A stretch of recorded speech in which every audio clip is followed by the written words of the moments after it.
देखा अभी हम छात्रों की एक शिक्षकों की व्यवस्था करके और उनको अच्छी शिक्षा दी जाए, इसके लिए हम प्रयास कर रहे हैं। अभी प्रवेश प्रक्रिया चालू है, छात्र एडमिशन ले रहे हैं, तो हम उनकी व्यवस्था पहले करेंगे। अभी हमने तो छात्र संघ चालू किया, न हमने बंद किया। वही गोविंद सिंह जी चौटासरा है, वही अशोक गहलोत है जो ये कहते थे कि ये उपराष्ट्रपति महोदय बहुत ज्यादा दबाव डाल रहे हैं, उनका स्वास्थ्य ठीक नहीं है, और वही पलटू राम अब दूसरी बातें करने लगे। इसलिए इतना ही कहना मेरा ठीक है, नकारात्मक राजनीति के सिवाय चाहे गोविंद जी हो, चाहे अशोक जी हो या कांग्रेस का कोई जनप्रतिनिधि हो, उनके पास और कुछ भी नहीं, सिर्फ नकारात्मक राजनीति है। हमारे यशस्वी मुख्यमंत्री भजनलाल शर्मा जी हर क्षेत्र में हर क्षेत्र को कवर करते हुए हर प्रोग्राम रखते हैं जिससे सभी लोगों तक पहुंच सके।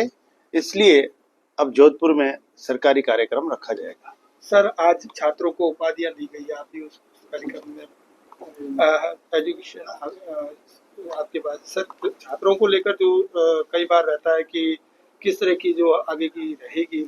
आज टेक्निकल यूनिवर्सिटी में सभी बालकों को, जो बालक क्या हमारे विद्यार्थी है, उनको पीएचडी की और उनकी उपाधियां आज दी गई है, डिग्रियों की उपाधियां आज दी गई है।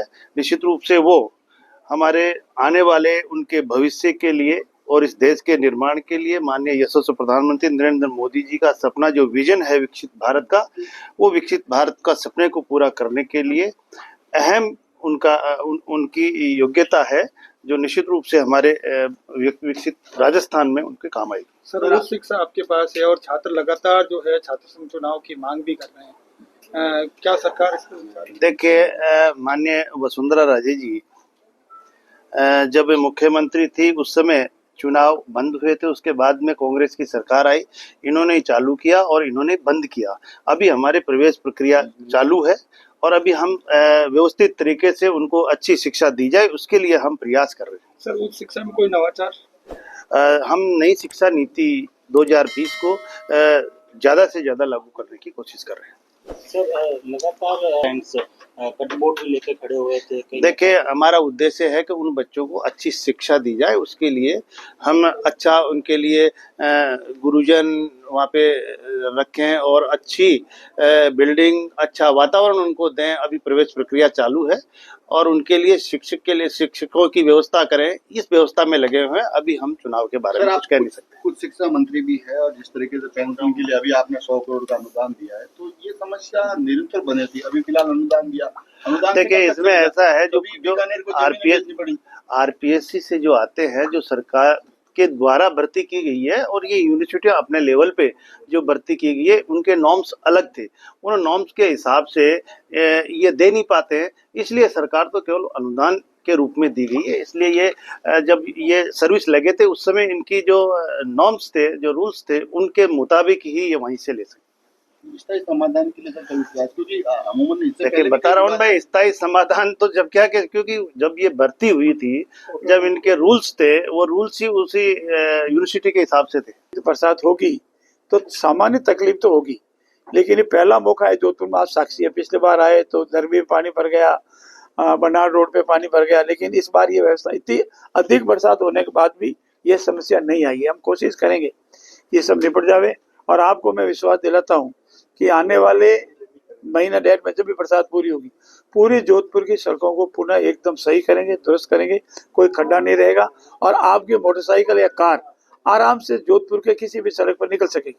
सर, कोई विधायक की किताबी राजनीतिक बातें करें तो 1998 के दौरान एक सीट खाली करने के लिए मुख्यमंत्री ने एक विधायक के एंटी करप्शन की फाइल को बंद किया था, तो क्या उस समय तत्कालीन मुख्यमंत्री भी उसमें दोषी थे? निश्चित रूप से जैसा समाचार मिला, व्यक्तिगत मेरे को जानकारी नहीं है। उस माननीय मान सिंह जी थे, उस वक्त देवड़ा विधायक थे, उनका इस्तीफा दिलवाया गया और ऐसा बताया गया, कुछ तथ्यों के साथ उस किताब में लिखा हुआ है कि उनके ऊपर जो करप्शन के केसेस थे वो वगैरह थे, उनको ये आश्वासन दिया गया वो केसेस हम ड्रॉप कर देंगे, और माननीय अशोक गहलोत जी को विधायक बनकर मुख्यमंत्री कायम रखनी थी, मुख्यमंत्री की कुर्सी, इसलिए खेल खेला गया। अगर इसमें कोई गलत तथ्य है तो माननीय अशोक गहलोत इसका खंडन करें या जवाब दें। आज दिन तक उन्होंने इसका कोई जवाब नहीं दिया, खंडन नहीं किया है। ये तथ्य उनके संज्ञान में है, सरकारी अधिकारियों के संज्ञान में, और आज मान सिंह जी देवड़ा इस संसार में नहीं है, दिवंगत है, उनके संज्ञान में। पर मुझे ऐसा विश्वास है उस किताब में जो तथ्य लिखा हुआ वो गलत नहीं हो सकता। और ऐसा ही प्रकरण माननीय गजेंद्र सिंह जी शेखावत जो हमारे सर्वमान्य नेता है, उनकी सभी को धूमिल करने के लिए फोन टैपिंग आरोप लगाया, और वो स्वयं उनका तथ्य झूठा पाया गया। आज वो समझौते के लिए फिर रहे। उनके ओएसडी रहे, आप रोज उनका सोशल मीडिया पर देख रहे हैं किस तरह से उन्होंने अपनी सरकार के अपने ही विधायकों को जो प्रत्याशी थे उनको हराने के लिए कार्रवाई की। मैं नहीं कह रहा हूँ, सोशल मीडिया पे उनके ओएसडी के स्टेटमेंट आ रहे हैं। ऐसी स्थिति वो इस पर खंडन करे।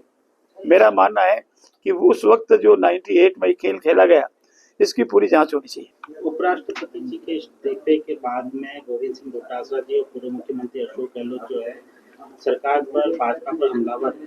वे कह रहे हैं कि दबाव बनाया गया कहीं न कहीं, इसीलिए जो है इस तरह की बात। सबसे पहले तो मैं इस विषय पर ज्यादा कुछ कहने की स्थिति में नहीं हूँ कि माननीय उपराष्ट्रपति महोदय ने अपने स्वास्थ्य कारणों से इस्तीफा दिया, इस पे मेरा कोई ज्यादा कमेंट नहीं है। पर इतना जरूर है, वही गोविंद सिंह जी डोटासरा है, वही अशोक गहलोत है जो ये कहते थे कि ये उपराष्ट्रपति महोदय बहुत ज्यादा दबाव डाल रहे हैं, उनका स्वास्थ्य ठीक नहीं है, और वही पलटू राम अब दूसरी बातें करने लगे। इसलिए इतना ही कहना मेरा ठीक है, नकारात्मक राजनीति के सिवाय चाहे गोविंद जी हो, चाहे अशोक जी हो, या कांग्रेस का कोई जनप्रतिनिधि हो, उनके पास और कुछ भी नहीं, सिर्फ नकारात्मक राजनीति है।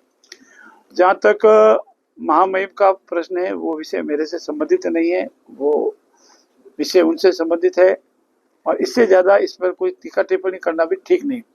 मेरा ये मानना है कि राजस्थान में हमारा उच्च शिक्षा विभाग है, वो चाहे विश्वविद्यालय है, चाहे महाविद्यालय है, उनका सर्वोच्च कैसे विकास हो सकता है, बालकों को गुणवत्ता की शिक्षा कैसे मिल सकती है, इनमें फैकल्टी कैसे अधिक से अधिक लग सकती है, इस पर पूरा फोकस कर रहे हैं। आज हमारे यशस्वी मुख्यमंत्री के साथी और हमारे सबके आदर्श आदरणीय उप मुख्यमंत्री प्रेमचंद जी बैरवा भी आए।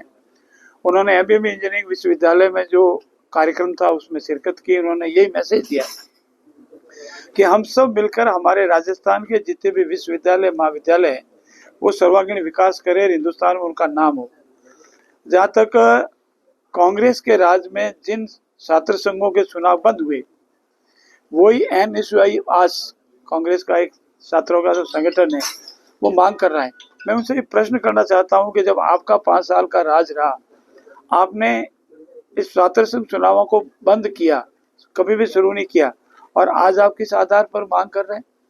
हमारे यशस्वी मुख्यमंत्री और आदरणीय प्रेमचंद जी बैरवा का मानना है कि पहले हम विद्यार्थियों का एडमिशन हो रहा है, उनका एडमिशन करें, उनको बढ़िया से बढ़िया फैकल्टी दें, कोई फैकल्टी खाली नहीं हो।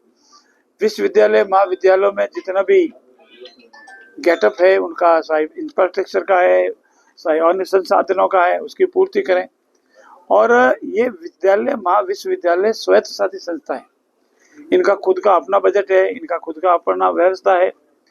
और ये तो धन्यवाद दूंगा मैं यशस्वी मुख्यमंत्री और आदरणीय भजनलाल जी प्रेमचंद जी बैरवा साहब को कि उन्होंने व्यवस्था कर जयनारायण विश्वविद्यालय के लिए 100 करोड़ रुपए का लोन दिलवाने की व्यवस्था की, और उसमें से 50 करोड़ पहली बार उनको मिल रहे, इसलिए पेंशन का विषय निपटेगा।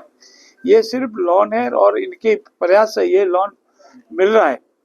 इन्होंने अपनी गारंटी दी, विश्वास दिलाया है, लेकिन विश्वविद्यालय को चाहिए कि वो अपनी आर्थिक व्यवस्था खुद सुधारे, क्योंकि ये उनका स्वयं संस्था, इनकम उनकी है, खर्चा उनका है, नौकरी फैकल्टी की वो लगाते हैं, रिटायरमेंट वो देते हैं, सारी इनकम जो आती है विश्वविद्यालय उनके खुद के पास आती है, खर्चा जो है सब उनके पास। इसीलिए सरकार अपने नियमों के अनुसार सभी महाविद्यालय विश्वविद्यालय को जो अनुदान देती है वो इसी को मिल रहे हैं।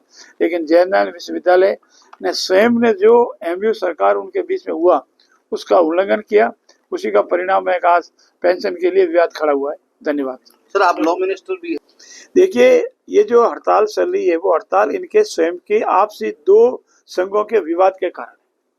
एक तरफ तो विवाद जो आज हड़ताल पे उनका है, दूसरा स्टेनोग्राफर का संघ है, वो ये कह रहे हैं इनका प्रमोशन का आपस का विवाद है। मेरे से 2 बार ये मिले हैं, मैंने उनको ये बताया कि आपस में विवाद मत करो, सरकार की तरफ से चारों तरफ दरवाजे खुले हैं, लेकिन चूंकि 2 संघों का आपसी विवाद है और जब तक एक संघ का कार्य करे दूसरा संघ नाराज होता है। अगर इनका कोई काम करेंगे जो मांगते हैं तो स्टेनोग्राफर का प्रमोशन रुकता है, स्टेनोग्राफर का प्रमोशन देता है तो इनका प्रमोशन रुकता है। इसलिए दो संघों का आपसी विवाद है, हम कोशिश करेंगे साहब बहुत जल्दी इसको निपटा देंगे।